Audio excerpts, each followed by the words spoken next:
The stars above the neutral zone glittered like cold diamonds, untouched and silent, as if they were holding their breath for what was about to happen. This place, far from any planetary system and hidden deep in the shadow of a dying star, had become the meeting point for the greatest war fleets in the known galaxy. It wasn't a war yet, not officially, but every captain, every admiral, every strategist aboard the massive ships knew what was coming. The Korthon Empire had arrived first, their ships black and angular like a swarm of floating daggers. Then came the Venari swarm, with ships that pulsed with bioenergy, almost alive, each one humming with a soft green glow that gave them a ghostly appearance. The Olari warships followed soon after, their metal shells twisting like spirals and tentacles, silently gliding forward as if searching for prey. Dozens of other factions gathered, each one with long grudges, old alliances, and newer fears. But for once, they all agreed on one thing: Earth had become too bold. Humanity had refused to bow down to the Galactic Union's rule. They didn't send tribute. They didn't obey the trade sanctions. Worst of all, they didn't show fear. That arrogance had brought the giants here today, all aiming to end Earth's defiance in a single show of overwhelming power. On the bridge of the Korthon flagship, a massive beast covered in armored scales named High Commander Exorol growled with amusement as his eyes scanned the holographic map. "Only 10 ships," he said, his voice echoing like thunder through the room. Laughter followed, deep and mocking, spreading to other ships through open channels. The censor officer of the Venari fleet chimed in with a smirk in her voice. "The humans either underestimate us, or they are already surrendering." The idea that such a small fleet could stand against the combined power of the galaxy was unthinkable. The gathered forces were legendary. Some of these warships had destroyed moons. Some had razed civilizations. Their firepower could reduce planets to ash. And yet, in the distance, 10 small blips had just emerged from hyperspace. They weren't impressive. They didn't glow. They didn't roar with plasma engines. They moved quietly, without formation, as if they had no idea where they were. "Are these the Terran ships?" someone asked on a secure frequency. "They look like garbage freighters." But despite the laughter, some of the older commanders frowned, watching the human fleet's slow approach. Something about their movement felt wrong. Or maybe too perfect. In one of the silent Olari vessels, Admiral Thalswun's eyes narrowed as he pulled up an old data file, hidden deep within the restricted archives. It was marked with a Level 0 threat warning, something he had never seen before. The file was short, just a sentence and a shaky video clip from centuries ago. "Avoid direct combat with Terran warship. High risk of total fleet loss." The clip showed a much older human ship slicing through an alien armada like a blade through smoke. It didn't make sense. That was from another time, when Earth wasn't even part of the Union. Surely, things had changed. He closed the file but didn't delete it. Deep inside, a strange feeling began to grow an itch he couldn't ignore. Meanwhile, aboard the lead Terran ship, the HSS Reaper, Captain Lyra Monroe stood calmly at the center of the control room, her hands behind her back, eyes focused on the enemy fleet filling the space ahead like a moving wall of metal and power. The enemy outnumbered them more than 100 to 1, and their ships were larger, louder, and older than anything the Reaper had faced. But Lyra wasn't afraid. She didn't speak much, only gave quiet instructions to her officers, who worked without panic, their movements sharp and sure. The Reaper was one of Earth's best-kept secrets, not just a battleship, but a war machine designed for something the galaxy had long forgotten: direct human control. Unlike the other civilizations that depended entirely on artificial intelligence, remote drones, or automated battle scripts, the humans believed in something else. They believed in instinct, in training, and in the unpredictable strength of their own minds. Every ship in the tiny Terran fleet had real people at the controls thinking, reacting, and adapting faster than any machine could. And they weren't here to beg for peace or prove a point. They were here to send a message. Back on the alien side, a few admirals began to sense something was off. "Why aren't they broadcasting any signals?" asked the Venari's fleet master. "No warnings, no demands, no introductions." The silence was louder than any threat. There were no flashing lights, no grand speeches, no activation of shields. Just 10 small ships floating in perfect synchronization, not too close, not too far. The Olari admiral tried to contact them, nothing. The Corsan war leader ordered their sensors to scan deeper, but the Terran ships were shielded with something the scanners couldn't pierce. And still, they came forward. Calm. Controlled. Cold. Someone from the Veneris side, younger and eager, sent out a warning pulse meant to intimidate. A basic energy ripple flashed out, aimed at the Reaper. It touched the human ship's shield and vanished instantly. No reaction came. The Terran fleet didn't even slow down. That's when the mood began to shift. Laughter faded. Jokes stopped. In their place came quiet tension. One by one, alien commanders began to realize that they had made a mistake. This wasn't a joke. This wasn't arrogance. This was a trap one they had willingly walked into. But by then, it was too late. The giants had gathered, expecting to crush an insect. What they had failed to see was that the tiny fleet wasn't tiny at all. It was just human.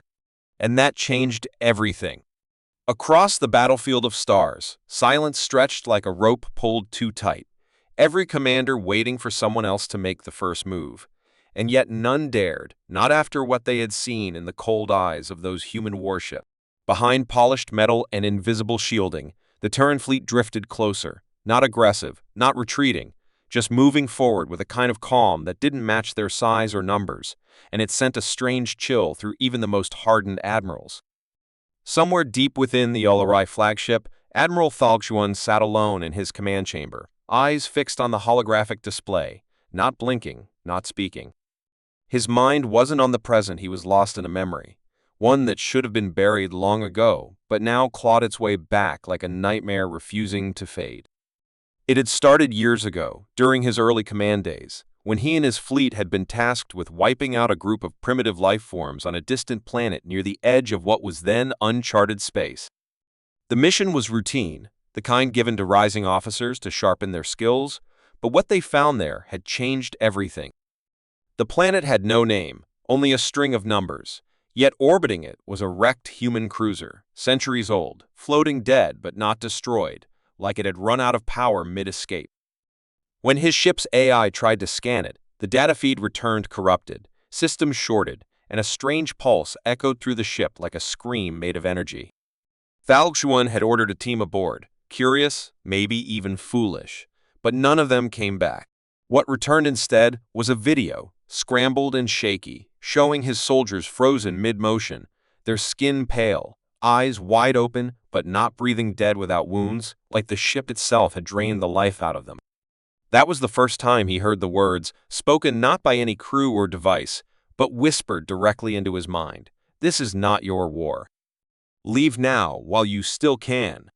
Ever since then, he had done everything to erase that mission from the records, bury it under 1,000 lies, but the message remained in his memories like a fire that never stopped burning. And now, as he looked at the Terran fleet again, that same feeling returned, an ancient warning, cold and undeniable, growing louder with each second. On the other side of the field, inside the Corthan flagship, Commander Exural had finally ordered a scan of every known Terran engagement in the last 2 centuries, but to his surprise, there were almost none.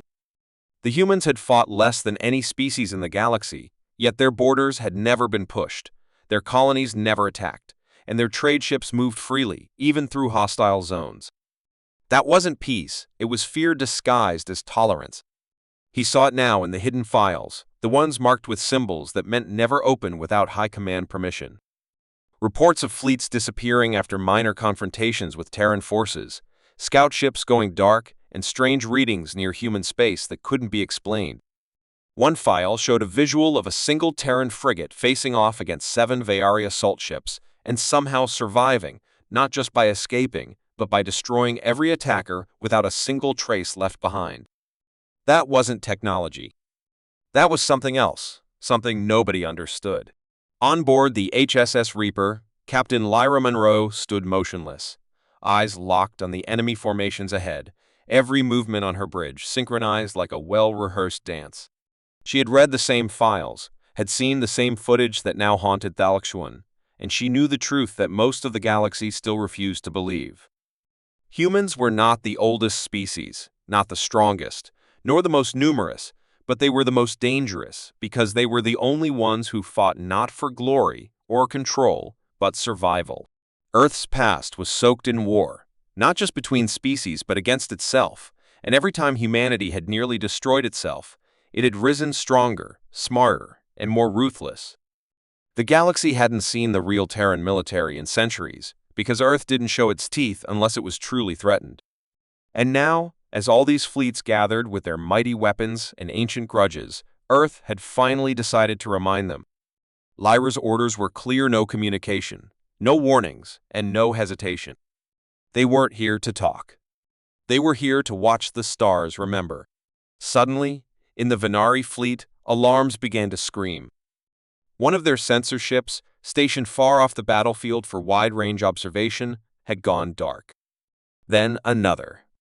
Panic rippled through their ranks. The swarm mistress demanded answers, but her officers only stared at their screens, watching as small flashes of light blinked out one by one like stars being swallowed. Someone shouted that they saw movement unregistered, too fast, coming from behind, but by the time they turned their ships around, nothing was there. The human fleet ahead remained still, yet something was attacking from elsewhere, from the shadows of space, and nobody knew what it was. Thalxuan's breath caught as he remembered the final message of that doomed boarding party all those years ago. It's not just the ships. It's what's inside them. He stood up, breaking the silence of his chamber, and opened a secured channel to every commander. This is Admiral Thalxuan of the Olari High Fleet. I issue a formal request to halt the operation immediately. The Terran presence is not what it appears. We are standing on the edge of something we cannot fight. But his words were ignored. The Corfin war leader laughed, dismissing it as cowardice. The Venari swarm mistress demanded revenge. The rest stayed silent, too proud or too unsure. That's when the stars shifted. Not visibly, not to the eye, but every experienced captain felt it, the subtle hum of space changing, as if the void itself was responding. Energy readings spiked, but no source could be found. Shields activated across the enemy fleets, but they flickered strangely. A few captains tried to retreat, but their hyperdrives refused to power up. Something was jamming them, not with signals, but with gravity itself. The Reaper hadn't moved, nor had the rest of the Terran ships, but their presence now felt heavy, like invisible giants walking through the blackness, unseen but undeniable. This was no longer a gathering of fleets. It was the awakening of a force the galaxy had tried to forget.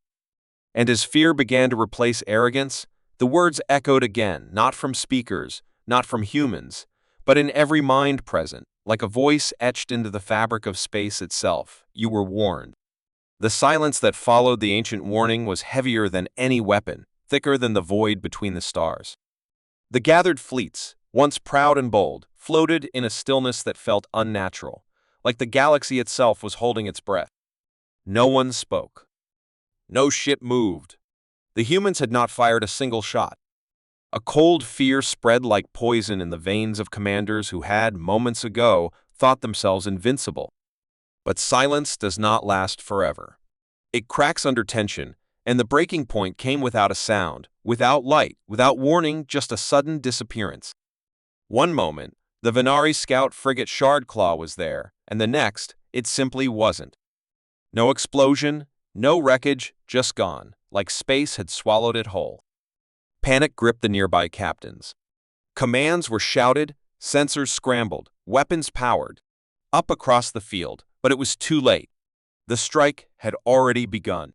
From the blackness of space, where no ship had been detected, dozens of small Terran stealth drones emerged, gliding like shadows, invisible to every scanner but deadly in their silence.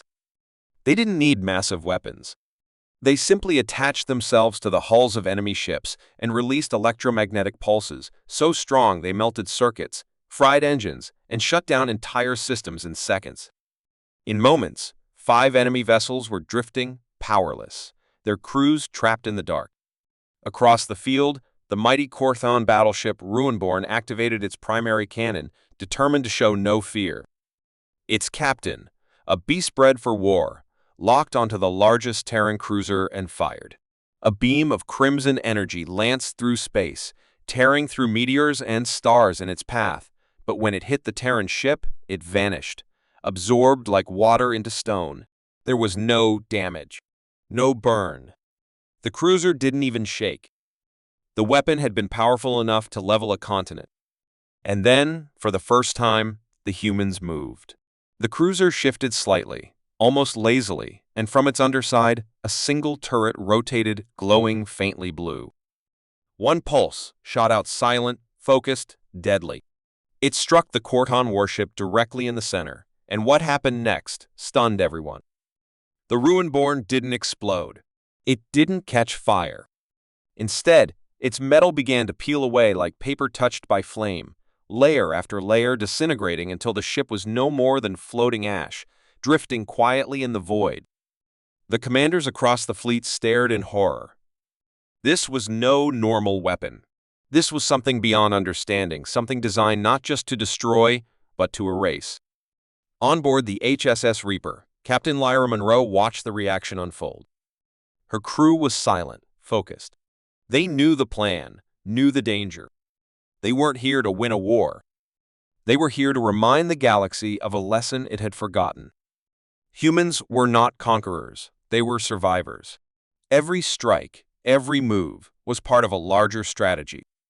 They weren't wasting energy on a full assault. Instead, they were disabling the strongest ships, removing threats with surgical precision.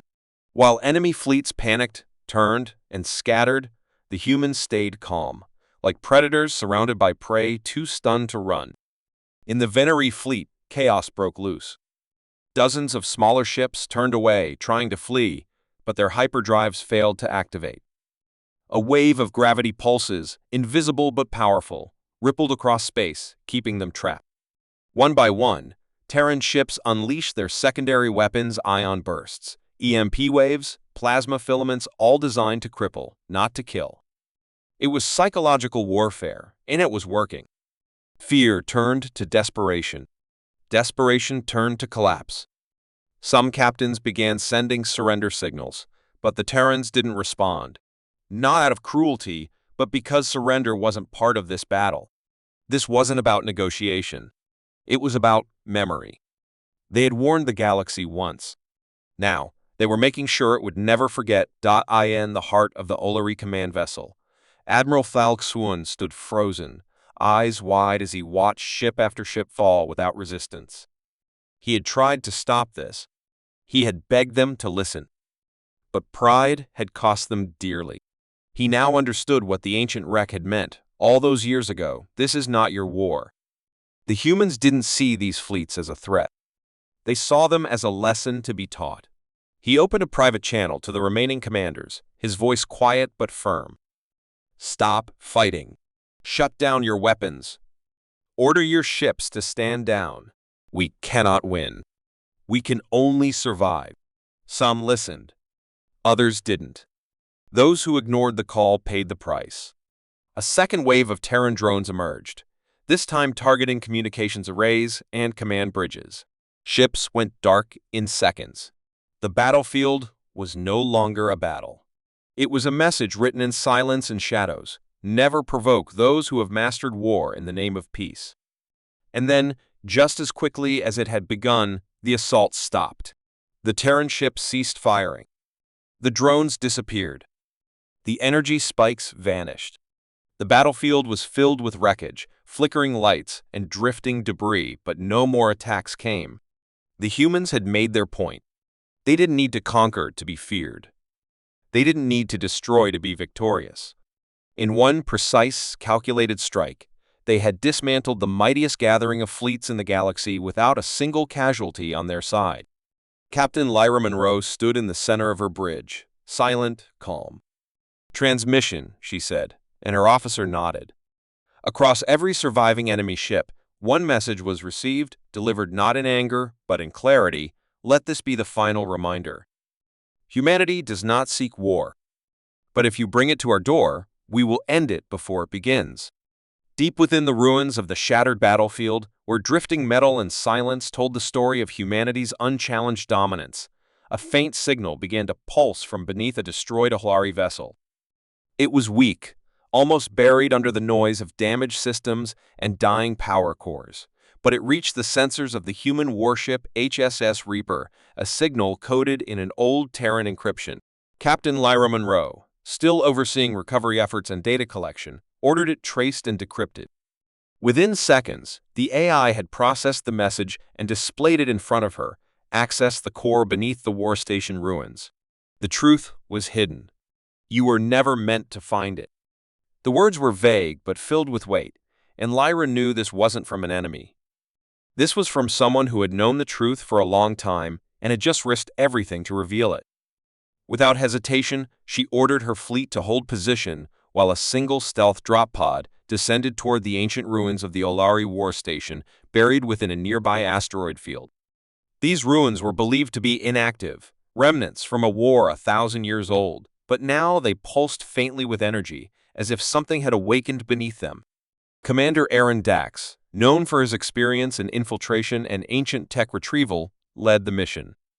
As he stepped into the buried structure, the walls shimmered faintly with symbols no one had seen before, glyphs that were not Ahlari, nor of any species recorded in the galactic archives. The deeper he went, the more wrong everything began to feel. The temperature dropped, despite the lack of atmosphere. Static filled the comms. And at the lowest level, behind a sealed alloy vault, Aaron found it, a chamber with no lights, no movement, just a giant pod in the center, connected to thousands of cables. Inside, floating in suspended animation, was a human, but not like any human alive today. His features were sharper, his muscles denser, his bones reinforced with dark alloy-like strands. The pod was labeled in ancient Terran code, Subject 1 Founder Protocol. And on the wall beside it, carved into metal as if burned in by pure energy, were the words, "The war was never against the aliens. The war was against what we became." Captain Lyra watched the live feed from the chamber, her breath shallow. This wasn't a clone nor a prototype soldier. This was something else. Something buried and forgotten deliberately. The scientists on board began frantically analyzing the data. The subject in the pod was over 10,000 years old, preserved perfectly in stasis. His DNA showed signs of modifications far beyond what current science could explain, traits that suggested he had been engineered not just for survival, but for dominance, for command, for control over others. He wasn't just a soldier. He was a leader, perhaps the first of them. A fragment of history long erased. The team found records scattered around the chamber, documents, test logs, and encrypted messages that spoke of a forgotten era when humanity had split into factions, one that sought peaceful exploration and another that pursued perfection through forced evolution. The Founder Protocol was an experiment to create a new kind of human, one who could unify the species under a single rule. But something had gone terribly wrong. The hidden truth, piece by piece, became clear. Humanity hadn't fled Earth because of a dying world or war with aliens. They had fled themselves. The founders, those who had supported genetic superiority, had become so powerful and dangerous that the rest of the species had turned against them. Entire star systems were burned just to stop their rise. When the war ended, the victors erased the truth, buried the bodies, and rewrote history to avoid repeating the mistake. But one of the enhanced leaders had survived this man, frozen in time and sealed beneath an enemy ruin where no one would dare look. Until now, Captain Lyra was faced with a terrible decision. Wake him and risk unleashing something far beyond control, or leave him there and risk the truth being buried once again where no one would learn from it. But before she could decide, the pod powered up on its own. The ancient system recognized human DNA in proximity, and a voice filled the chamber, cold and calm. Identity confirmed. Awakening protocol initiated. The lights turned red. The stasis fluid drained, and the man's eyes opened piercing, golden, unblinking. He did not speak. He simply stepped forward, naked and unharmed, scanning the room like a predator returning to familiar ground. The guards raised their weapons, but Lyra ordered them to hold fire. There was no aggression from him, only calculation. "How long?" he asked, his voice low, steady. 10,000 years, Lyra answered. He nodded slowly, as if that number meant nothing. "Then it is time to finish what was started." That sentence sent a chill through every listener. He introduced himself, not with a name, but with a title, Prime Ascendant. He claimed no loyalty to Earth, to the Terran Union, or to the current ideals of peace. To him, survival meant evolution and evolution meant control. He did not threaten them, but every word he spoke was filled with a warning. He would not wage war like before. He would simply show the galaxy what it meant to follow a perfected leader. Some of the crew felt awe in his presence, others fear. Lyra saw both in their eyes. She realized then that the greatest threat wasn't alien fleets or ancient weapons. It was a forgotten part of humanity, crafted in secret, built for power, hidden in shame, and now walking free once again. Back aboard the Reaper, the Council debated furiously. Some wanted to contain him, others to destroy him before he could act. But he moved faster than anyone expected. Within hours, he had hacked into dormant Terran protocols, activated forgotten outposts, and reconnected with ancient AI networks that still recognized his authority. He began to build not armies, but influence. Messages were sent across the stars, not with threats, but with visions, unity, order, strength. He offered protection, structure, and destiny to all who would follow. And many listened. Entire colonies, tired of fear and chaos, pledged themselves to the Prime Ascendant, drawn by the promise of purpose. Lyra stood at the edge of a dangerous new age, knowing that the first strike had been only the beginning. The true war, hidden behind lies and forgotten truths, was now awakening from its long sleep, and it wasn't about species anymore. It was about identity, about what it truly meant to be human. And as the stars shifted, she realized that the future was no longer just uncertain, it was unknowable. After the awakening of the Prime Ascendant, the galaxy fell into a strange and haunting silence. It wasn't the silence of peace, nor the quiet before a battle. It was a heavy, invisible pressure that stretched across the stars like a shadow waiting to move. No new orders came from Central Command. No distress signals were answered. Space traffic slowed. Border patrols vanished without a trace. Even the enemy factions, the ones who had fought humanity for decades, stopped responding. It was as if everyone, all at once, was holding their breath. Captain Lyra Monroe stood on the bridge of the HSS Reaper, watching dead channels flicker across her screen. No interference. No jamming. Just emptiness. It was unsettling, more than any battlefield she had crossed, because this silence didn't come from fear, it came from obedience. From something much deeper. Since the return of the Prime Ascendant, many human colonies had cut communication, swearing loyalty to him in private transmissions. But now, they weren't saying anything at all. The silence was spreading like a virus. Some believed he had gone dormant again, watching quietly from the shadows. Others feared he was already controlling the old networks, manipulating what the public saw and believed. Every piece of technology more than a century old began showing signs of strange behavior, random reboots, repeating messages in coded speech, or systems locking themselves with unknown password. Engineers were baffled, and scientists whispered of an AI protocol embedded in the oldest satellites, something from the Founder era. Lyra ordered her ship to dock at the neutral station of Virex 9, hoping to find allies, answers, or at least signs of resistance. But when she arrived, the station was abandoned. Lights flickered across the docking ring, but no one came to greet them.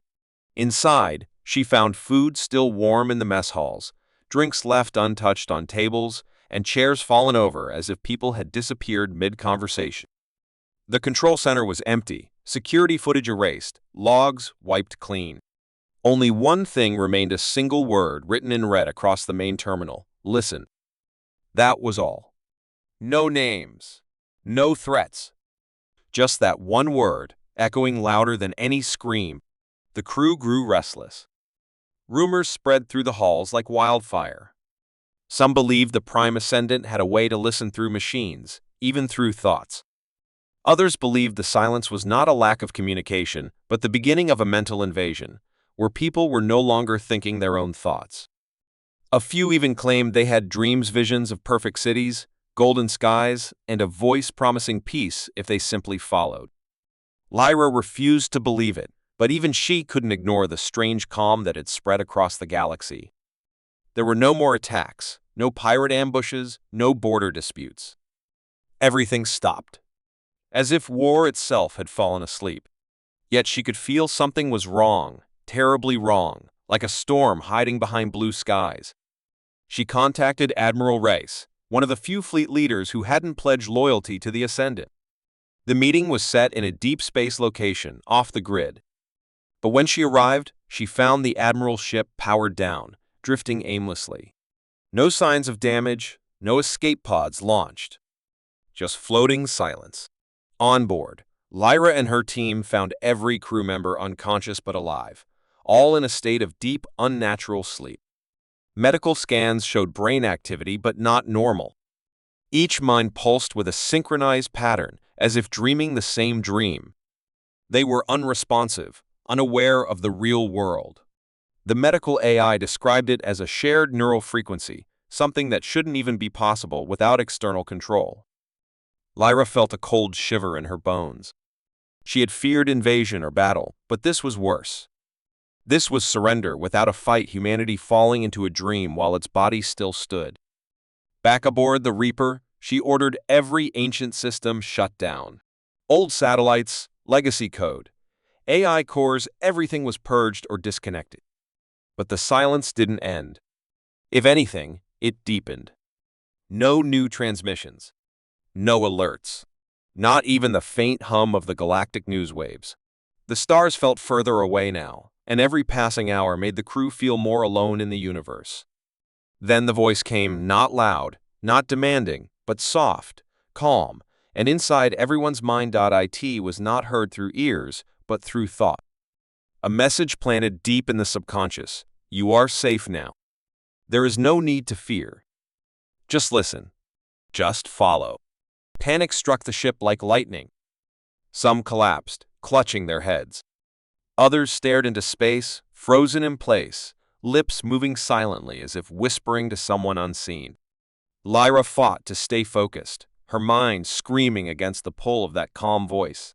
She activated emergency mental shielding, a technology never before tested designed to block psychic influence through neural patterns. It worked for a few, but not all. And then, without warning, half the ship's crew turned against her. They didn't attack, but they refused orders. They simply stood in place, gazing blankly at the stars, repeating one sentence over and over: the silence is peace. The silence is truth. It wasn't just control, it was devotion, deeper than any programming, stronger than fear. The Prime Ascendant hadn't just awakened. He had changed the rules of war. Lyra realized that resistance would not come through weapons or fleets. It would come through belief, through minds that could still think freely. She began broadcasting her own message, using shortwave bursts and isolated frequencies. Stay awake. Stay human. Remember who you are. It was desperate, but it was all she had. Over the next few days, she found other survivor ships like hers, still thinking, still fighting. Together, they formed a small network, hiding in the forgotten edges of the galaxy. They called themselves the Echo. They didn't speak loudly. They didn't make war. They just reminded the universe that silence was not peace. It was the sound of freedom being stolen. And as more systems went dark, as more stations turned quiet, Lyra knew this battle would not end with explosions. It would end with either awakening or eternal sleep. The silence that followed was not just around them. It was inside them. A creeping stillness that could not be fought with guns. Only with will. And that was what she swore to protect. The last sound in the galaxy that still mattered, the sound of a human choosing to say no.